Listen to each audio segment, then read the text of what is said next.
organic yerba mate, mate tea bags, amazing yerba mate gourds, amazing yerba mate bombishas, the metal straw with a filter at the end to draw up the hot liquid from the actual gourd, and of course beautiful organic mate like I stated, some of the best mate on earth.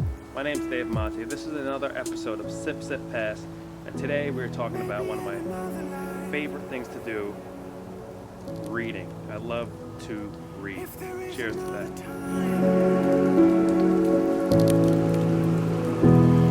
I remember several years ago is when I first begun to realize how great mate was for enhancing your comprehension whenever you're reading something. I remember very clearly I was living in Buenos Aires in this nice little neighborhood called Palermo, Soho, and I was on my little veranda. You know, we had like basically a little walkout area where you could look at the other apartments, and you know, it's out in the open. And I was reading one of my favorite authors, Emerson. And Emerson, I don't know if you guys are familiar with the Transcendentalists, Emerson, Whitman, Thoreau, Alcott, Bronson, these sort of people. They wrote in a very sort of cryptic way that made you think. You know, their prose weren't the sort of prose that you just read it once and you understood it. But I remember distinctly that day I was drinking mate, I was out on this little porch, and I just remember really comprehending Emerson's words more so than ever. And I thought to myself, it must be the mate helping me. It must be the mate's ability to increase focus and increase concentration and increase comprehension that has allowed me to better grasp Emerson's words. So as the time followed, you know, time went by, and I just kept on drinking more mate and kept on reading just like how I always read, but I've begun to notice a trend that mate was helping me to get into my books better. Get into the heads of the authors that wrote them, get into the hearts and minds of the authors that wrote them. And I also found that it's helped with when I was studying chemistry, when I was studying biology, things that sort of rack my brain. You know, when I'm studying chemistry, you know, I'm basically self-studying it right now, and this stuff is complicated, you know, when you're looking at these molecules and these structures and these atoms and these molecular chains breaking apart, these reconnecting, and terpenes, you know, lipids and cholesterols and resins and waxes, and you're getting into all sorts of compounds, saponins, polyphenols, antioxidants, free radicals, you know, double bonds, triple bonds, polymers. This thing kind of racks your brain when you know, get inside of the molecular structure. So I find that when I'm studying chemistry, I better be drinking mate, because I need my brain to be functioning on the highest possible level that it can be. Thank God mate is around that allows us to do that. Now, just to talk a little bit about books and reading and learning, somebody asked me a question last night, a very good question. They said, Dave, what do I do? I'm so interested in so many things, but do I focus on one thing? Or do I just keep on following my curiosity? I told them, listen, it's great to focus on one thing. You know, you got to be a master of one thing to be a master of all things. So you have to have your craft, your mastery. What are you trying to do to master something?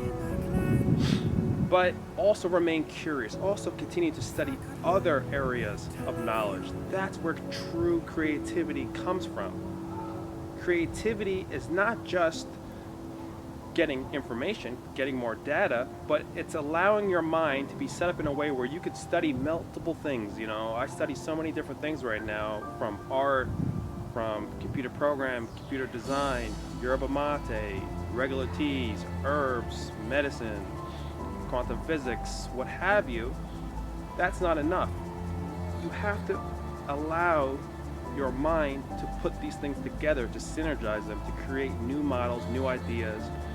That's what true creation is. It's not just a matter of reading books. If you understand that intuitively, then such a mind is prepared to read thousands of books on myriad subjects, myriad topics, because that person has understood that the answer does not lie within any individual book, just as the answer doesn't lie within any individual word of any given body of text. But The answer lies in the synergy, the ability to combine multiple ideas and to create new ideas. Otherwise, you're just regurgitating. You know, you can read all the books you want and you can memorize and regurgitate. This is logic. This is not intuition. So I find that mate helps put my mind in the best possible way to, number one, to comprehend the information. Step number one, comprehend the information. Step number two, mate helps with the most important part, I think, to synergize the information, to synergize data from different points, from different sources, combine them together, and create a new idea. So I was going to show you a list of some books that I have, but I don't want to go too much into that. But let's just briefly go through some books that I've either read or am reading or have in my library. This book is about living and dying, to live well, to die well. This book is my Bible, Walden, Henry David Thoreau. Read his works, understand him, be inspired by him. Another one of my gurus or masters that I love to study is Leo Tolstoy. You know, just like Transcendentalist, he understood that life was more than just this physical reality, that life was more than just bricks and stones, that life was more than just I am this singular human being that will die one day. Life is more than that. These sort of writers understood that. You know, I've been studying green tea for several years. Green tea, delicious herb, great herb. It's basically the daughter of mate. You know, mate is the mother, green tea is the daughter. You know, keep your web game up. Study search engines, optimization. Study how technology works on the internet. You know, kombucha. This is one of the best books you could get on kombucha. Kombucha is an ancient brew. It's a fermentation of yeast and bacteria mixed with some sort of base herb, and you add sugar to feed the bacteria, and then results in a very powerful brew, a fermentation. The alcohol content's very low. It's not quite a beer, but kombucha is more of a very sweet fermented tea. I like to make it with mate. I call that mate bucha. I've been experimenting with making mate bucha for several months now. It does pose some problems because mate is so strong. It kind of has a way of killing the bacteria. But I'll make future videos about mate bucha to come. This video, guys, I hope it inspired you. Hope it was food for thought. I love yerba mate. I love reading, and the two really work together very well. Give it a shot. Try drinking some yerba mate. Try reading. Do that for a month and notice the benefits of your levels of comprehension as you are reading this book and drinking yerba mate. My name's Dave Mate. Thanks for listening. This has been another episode of Sip Sip Pass. We spoke about reading. Comment below. Let me know what you think. Share some of your favorite books with us. Sign up for our groups on Facebook. On Facebook, remember, we have two groups. One of them is the obvious group, facebook.com/Circle of Drink. But if you find the second group, lucky you. Do a friend request and a request to be in that group, and we'll let you in. And check us out at circleofdrink.com for all your organic yerba mate needs. We have new cups, new gourds. We have different types of mate, and we have the straws to drink mate the traditional way.